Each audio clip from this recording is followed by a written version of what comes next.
Have you ever held on to a grudge for so long that it began to weigh on your entire being?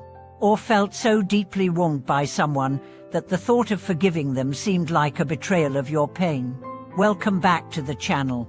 Today, we are going to take a powerful journey into the heart of karma and one of its most transformative keys, forgiveness. Not the superficial kind, not the "I forgive but I don't forget" type, but real, soul-level release. The kind that doesn't just free others, it sets you free. Karma is often misunderstood. Many think of it as a cosmic revenge system: do something bad, and the universe gets back at you. But karma isn't punishment, it's a natural law of energy.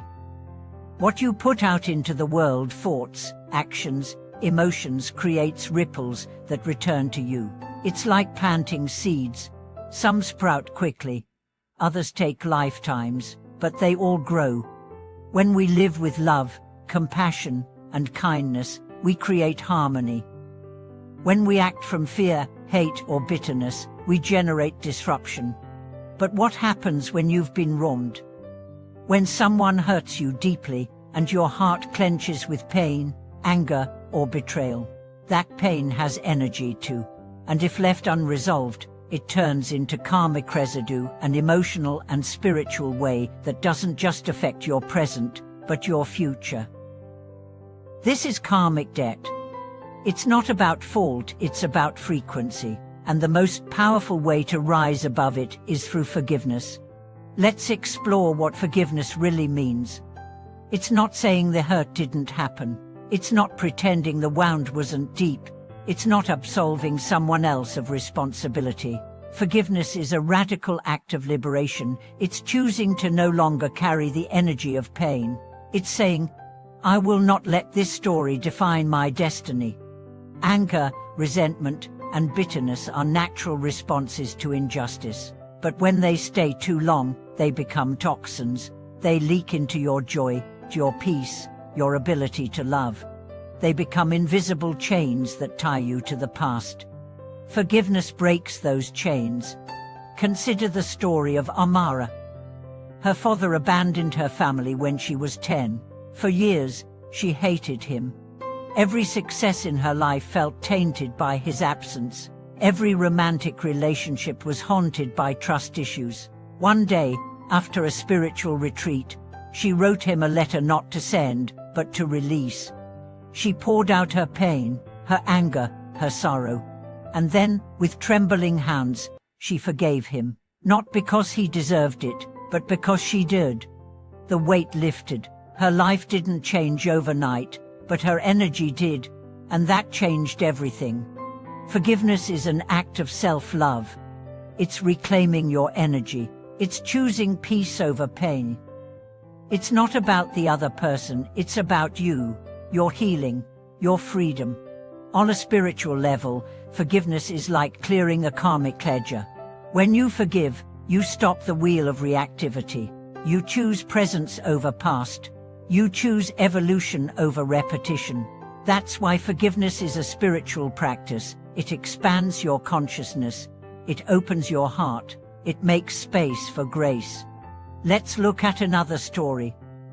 David lost his brother in a drunk driving accident. The driver survived. For years, David was consumed with rage. He wanted justice. But justice never came the way he hoped. He spiraled into depression. Then, one day, he read a story about forgiveness, and it cracked something open in him. He began meditating. He started therapy. He wrote letters he never mailed. And finally, he forgave, not to let the driver off the hook, but to let himself off the hook of anger. Today, David runs a non-profit for youth impacted by substance abuse. His forgiveness became his mission. When you forgive, you don't just break karmic patterns, you transform them. What was once pain becomes power. What was once a wound becomes wisdom. This is the essence of karma, not destiny written in stone, but a path shaped by your choices. So how do we forgive when it feels impossible? First, start with willingness. You don't have to feel ready, just be open. Say, I don't know how to forgive, but I want to. That's enough. Next, reflect. Ask yourself, what am I holding on to? What story do I keep repeating? What am I afraid will happen if I let go? Often, we hold on to pain because it gives us a sense of identity or control, but that identity is built on hurt. When you release it, you find your true self beneath it. Journaling is a powerful tool. Write a letter to the person who hurt you. Say everything. Don't censor. Then burn it, tear it, bury it. Do something to symbolize letting it go. Meditation helps too. Sit quietly. Bring the person to mind. Imagine cutting cords of pain, anger, or blame between you. Replace them with light. Say to yourself, I release you, I forgive you. I free us both. Compassion exercises also shift the energy. Try seeing the person who hurt you as a wounded child. Ask, what might they have gone through to become who they are? Compassion doesn't excuse, it explains. It softens your heart so it can open again.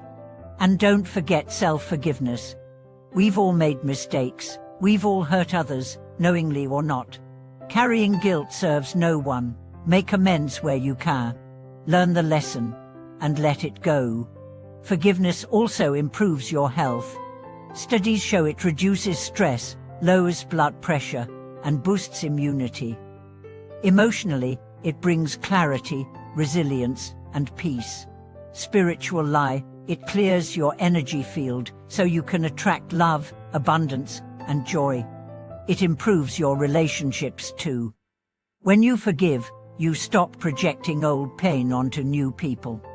You show up with a cleaner heart, a wiser mind. You listen better. You love deeper. You connect more authentically. Let's not forget the person you may need to forgive most is yourself, for not knowing better, for not leaving sooner, for the things you said or didn't say, for all the ways you've judged, abandoned, or betrayed yourself. Let it go. Start again. You're worthy of a new story. Forgiveness isn't a one-time act. It's a practice. Some days it feels complete. Other days, the pain resurfaces. That's okay. Each time you choose forgiveness, you choose healing. You choose evolution. I want to leave you with this. You don't have to carry the past into your future. You can write a new ending. You can turn your pain into purpose. You can turn your karma into clarity. And it all begins with forgiveness. Thank you for watching this video. If something in this message touched your heart, share it in the comments. What have you learned through forgiveness? What karma are you choosing to release today? Don't forget to like, subscribe, and hit the notification bell so you can keep walking this path of healing and transformation with us. Remember, letting go doesn't mean forgetting. It means remembering with peace instead of pain. And in that peace, your true destiny unfolds. See you in the next video.